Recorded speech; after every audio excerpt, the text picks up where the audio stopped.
Hello everyone, this is GKL. It's always pleasure for me to come through the screen among of you and share with you about of different subjects. Today, what you bring me here is at the same time I'm happy, at the same time I'm frustrated.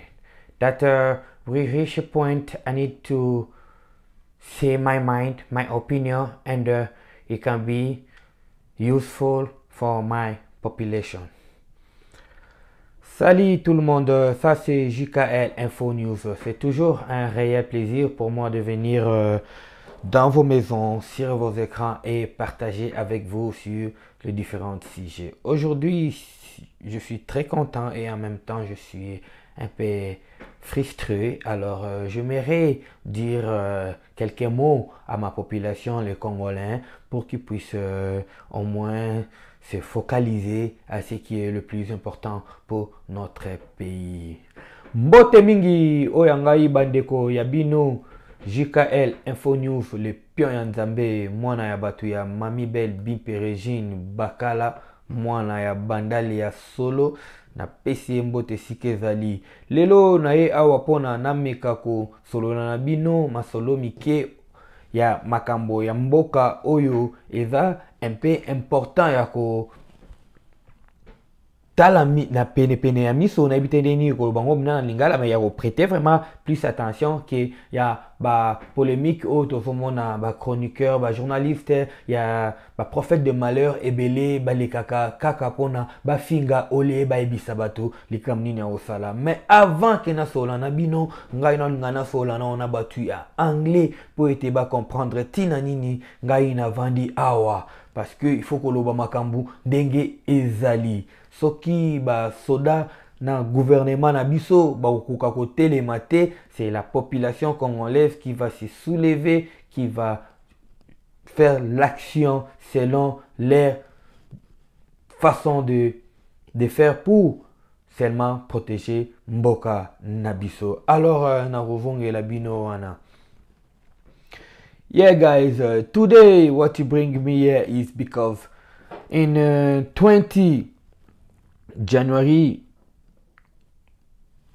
we had an election in my country, and that one it was the first time in the world that the population win the America and the France.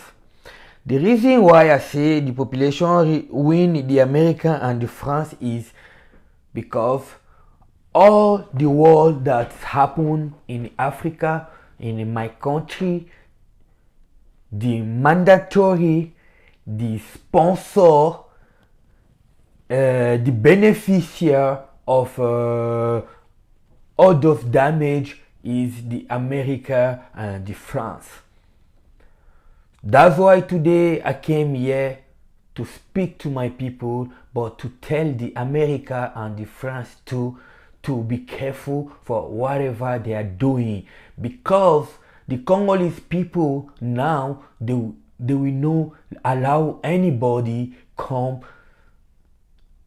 command them or tell them what to do. I give them one leader that they know choose. Les amis, ce que je suis en train de dire ici, c'est quoi?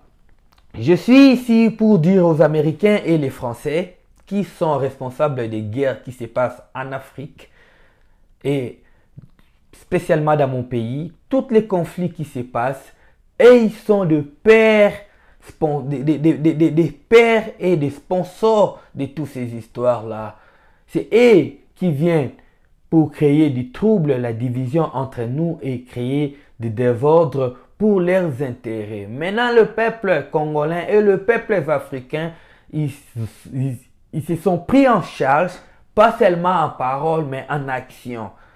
Vous pourrez voir en Burkina Faso, vous pourrez voir en Guinée, pour voir maintenant présentement au Congo, on a un président que c'est nous, les peuples congolais, qui ont choisi ces présidents-là. Les Américains et les Français, dans tout ce qui se passe dans notre pays, sont des responsables.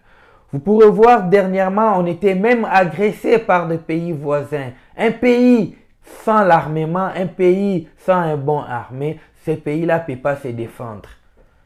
Et nous, Ils sont capables de se autoproclamer le plus fort du monde, mettre des lois en faveur d'eux et en désavantage des Africains pour leurs avantages. On était arrivé à un moment où on nous a donné même l'embargo. On ne peut pas acheter des armements pour notre défense.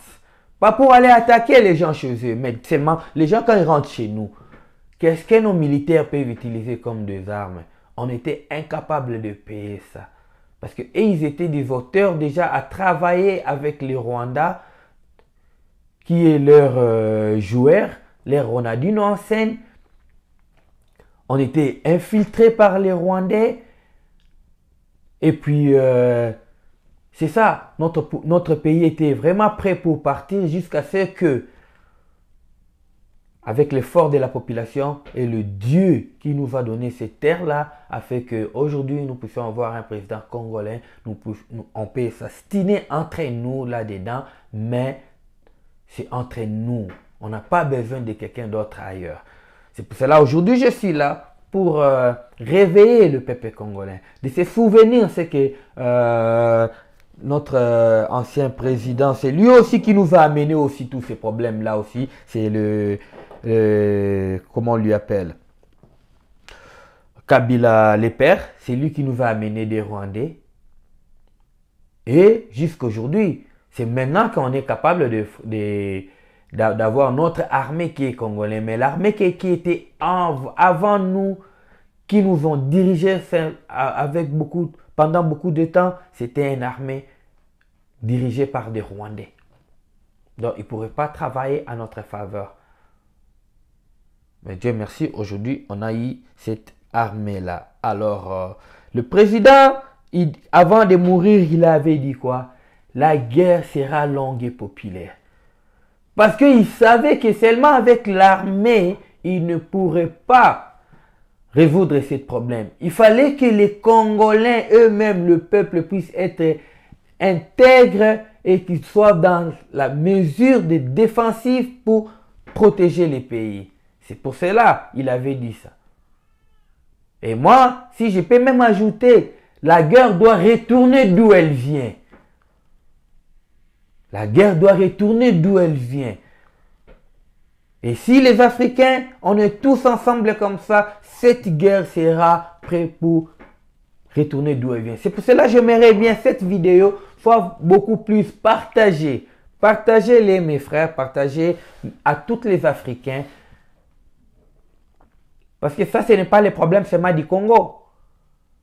Ça, c'est le problème d'Afrique. Vous pourrez voir le capitaine Ibrahim à Burkina Faso. Vous voyez ce qu'il fait.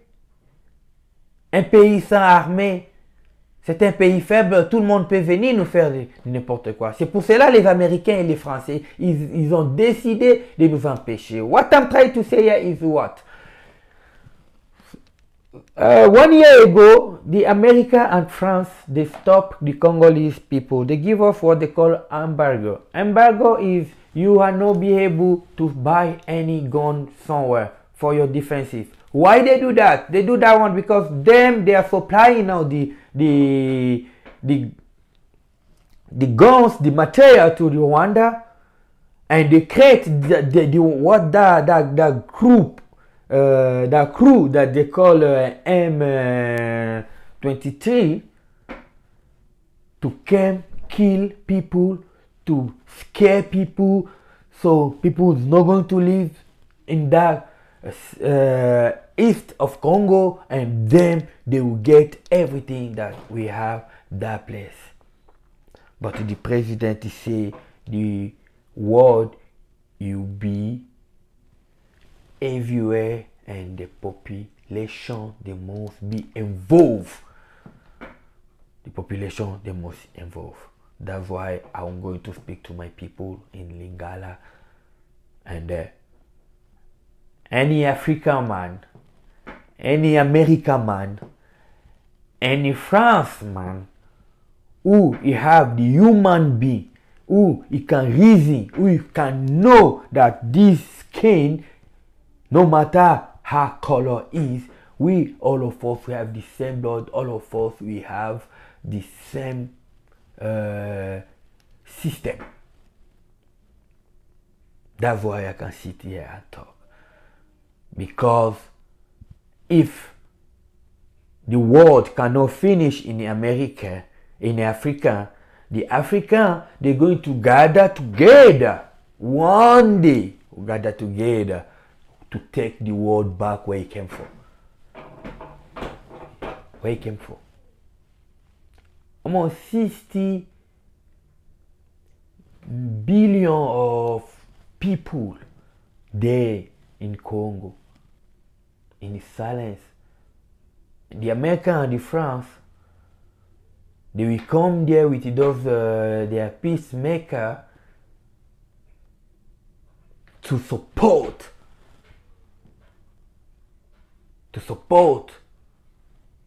the enemy of Congo to come and kill people. That's why we have to stand. We have to stand. Bande konangai nenge navandi awa na ena sola na bino nalingaki nanu naibisa bango na anglais pona bayeba ke soki ba gouvernement na biso bazokoka kolobela bango te ba journaliste oyo bayebisaka biso combien de ba diplôme bazara nango bango bakoma na bango focaliser na makambo ya kofinga olie ya koya na solution ya koloba makambo ndenge ezali bazali paye epa ya ba Rwandais pona ke balakisa na ba oyo ba mibenganga bato makasi ba Nations Unies ba Américains na ba Français ndenge nazoloba wana ke mwana mboka na biso abima mutu mabe bango bazwa raison ya okota na mboka na biso yango nazolinga na ipsa bino lelo boye bo se rappeler na maloba ya nani maloba ya Joseph Laurent Désiré Kabila makambo alobaki avant kufa aloba nini la guerre sera longue et populaire mais ngana sabino ke ngana obakisa ke elle doit retourner d'où elle vient donc guerre il faut zonga isika uta ba congolais ba salaka minduki te minduki wana ba américain na ba français mba pesa ba congolais et puis ba pesa ngo ba congolais directement te bazo somba kaka milimo ya bandeko na biso ba congolais et puis bazali diriger na ba rwandais batu basimbi minduki wana za ba rwandais bazo ya babo mabiso na faveur ya ba intérêt personnel ya ba homme politicien na biso mususu alors egosenga ke tola muka to kende na système ya la guerre sera longue et populaire to réfléchir sur yango elingi oloba nini tant balobi longue et populaire bi guerre eza molai et aussi la lelote populaire et egosenga population bozoka mo populaire ezoya wana eza population parce que saka basoda ba okokate basoda ba ko rapper corrompu basoda bakozala mal et minéré basoda bafutami bien te et puis basoda basede ndenge bakonzi baosede ndenge basoda bakosede mais tokoki kosala histoire ya monde population il faut atelema loko basala histoire que non un jour peuple moko bazalaka awa baboma bango nyonso batikala kaka groupe ya 20 personnes 100 personnes oyo bazo diriger biso na kimoyibi ale banani bakoma ovanda kuna batuti na bautu esala kaka histoire mais lokola nzamba va permettre yango te et osenga ke la population batelema na pesi mbote na vie nanga Jacques Biriki na mama Yuyu Fachilov na pesi mbote bele bango baza ba correspondant na ngai batindela nga ba image et puis na hotela bino image awa pe bomona na Canada ndenge batu basepelaki ndenge Fachi alekaki ovomona ke na France na Europe partout à part bandoki moko oyo bango balingaka ba renforcer ngunda na bango tellement bafingaka tellement bayaka na makambu oyo po te ba semer division entre ba congolais il faut ngunda na bango eza makasi koto yo babenga na bango te. Alors botika kolanda batu ya baloyenge tola tala intérêt na biso batu mfuto votaka wana penda batu wana ata faut voter bango et changera ni na vie na yo et l'autre côté. Alors faut que tu prendre en charge yo moko. Donc guerre et kovonge sika euta. Ba député na biso o tozui mikolo oyo ya sika na ba oya kala ngai soki na oloba na olingaki ba poser ba loi moko oyo go salaki et protéger vraiment ba congolais makasi. Par exemple, un congolais oyo azali prépona asopa makila ya congolais mususu. Congolais à bongo, il faut ponanga, il faut babomaye. Faut babomaye. Dege banda lo ba makambu ya nani? Makambu ya rebelle mususu oyo ya nanga. Soi-disant nanga kufi, soi-disant boyena yebite, mais au moins si na ya volela ke ba repatrier bembena. E bemba nanga ekole la majamé na Congo. Mutu tonga bimi pona ya koboma ba congolais soka kufi libanda fo tikala libanda basana enyo so balingi pona ngai parce que awa nga la vanda nga na lobaka pona nga ndenge ma façon de penser. Les congolais tous à l'ensemble na pesi mbote mingi na vient na ngai Masiandoki bilamba na bilamba biva Masiandoki na pesi mbote mobali ya batu ya Claudia Bakala mama na Sunshine na pesi mbote bele na ya wakaka po etenesa ba congolais tous à l'ensemble to mema makambo oyo Kabila le père exception ya la guerre sera populaire et longue to mema yango to komisango na populaire parce que kaka armée et aussi mbate faut soutenir mwana mboka, to soutenir président de la République. Na minute yo, il faut to pesa chance à femme sala na ye et puis to banda repenser déjà na nani to komona na venir na après 5 ans ya mandat nani ya continuer o avant la vision ya mutema malamu. Ce n'est pas que bava na vision moko, ba vision yoko va la différent, mais il faut ezaka malamu pona Congo, c'est ça parce qu'il faut to bondolo ba ki bava na vision moko, et va comme si to lito obligé ba tout ki mutu wana il faut utaka na IDPS. Non.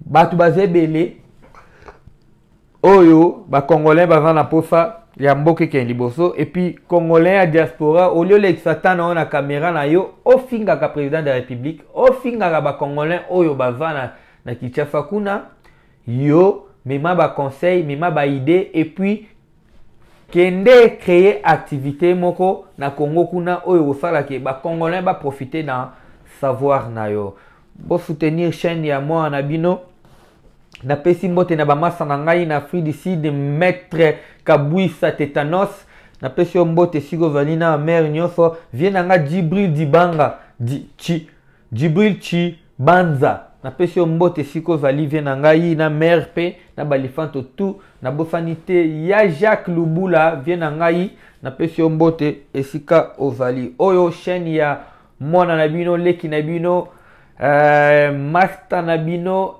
américain, le pion Nzambe, Joël Lubula. Alors, beau s'abonner, beau partager, beau memelanga ba idée, beau memelanga ba sujet, to partageaka ba idée pour être boyeba. Ata faisana ba question ya comment la vie se passe na Canada awa, ezalaka ndenge nini, bokoki ko benga ngai to solo liango na privé et puis ekosala c'est bon.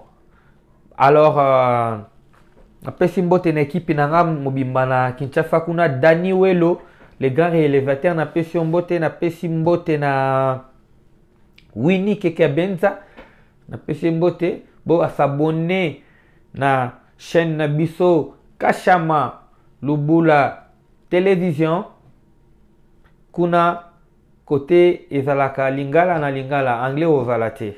Alors botikala malamu tozala ensemble, un Congo uni, un Congo fort. Tout le monde en a un prochain numéro. Bye.